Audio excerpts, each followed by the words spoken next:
Около миллиона претендентов и 365 тысяч бюджетных мест. И это только на дневных отделениях российских вузов. Приемная кампания 2019 только началась, а эксперты уже подводят предварительные итоги. РИА Новости подсчитали, что общий средний балл по ЕГЭ с каждым годом уменьшается. Соответственно, и шансы на поступление у вчерашних школьников возрастают. Харон Фаргиев с гордостью показывает свой аттестат, одни пятерки. Но это еще что? Главное достижение хранится в компьютере. Электронный сертификат, подтверждающий 100 баллов, полученные на ЕГЭ по обществознанию. По остальным предметам больше 90 баллов, а значит, есть все шансы на поступление в один из самых престижных вузов страны. Мне нравилась профессия прокурора, следователя, но в последний год я решил, что скорее буду адвокатом.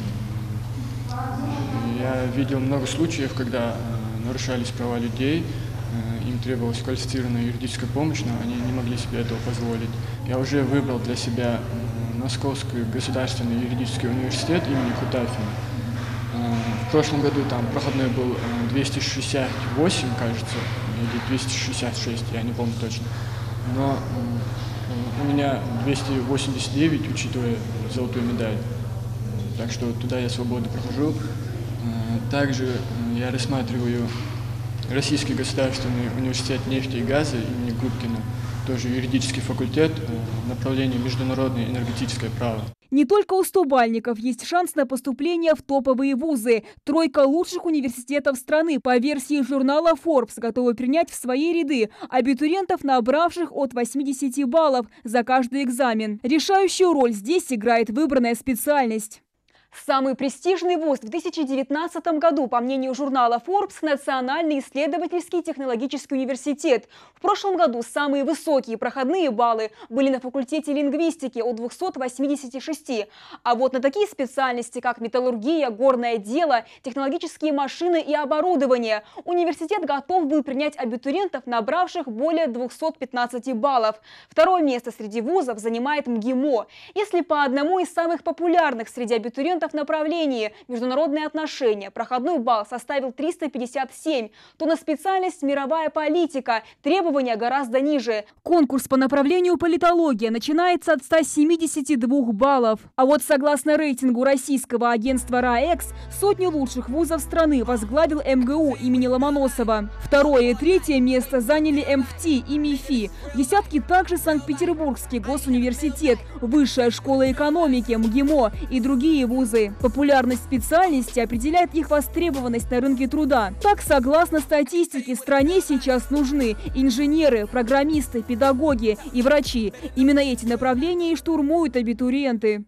А в Республике Ингушетия, да и в целом в Российской Федерации самыми популярными остаются предметы, как обществознание, химия, биология, информатика, информационно-коммуникационные технологии. С каждым годом, и в прошлом году отмечалось, и в этом году выпускники часто выбирают такие профессии, как информационное программирование. Современная экономика неразрывно связана с новыми технологиями. И кому, как не выпускникам технических вузов, суждено быть элитой страны. Государство поддерживает развитие этого направления. Согласно распоряжению правительства РФ, в 2019 году бюджетных мест в российских вузах стало больше, но только по тем специальностям, которые сегодня нужны стране. Это более 130 направлений. От математики, информатики, ядерной физики до журналистики, драматургии и даже искусства народного пения. Есть из чего выбирать. По самым редким направлениям, как, например, токсикология, квота составляет 100%. А вот бюджетные места на экономические и юридические факультеты в стране сократили. Регионы вправе из любой точки населенной, которая у них есть, направлять детей на целевое обучение. По программам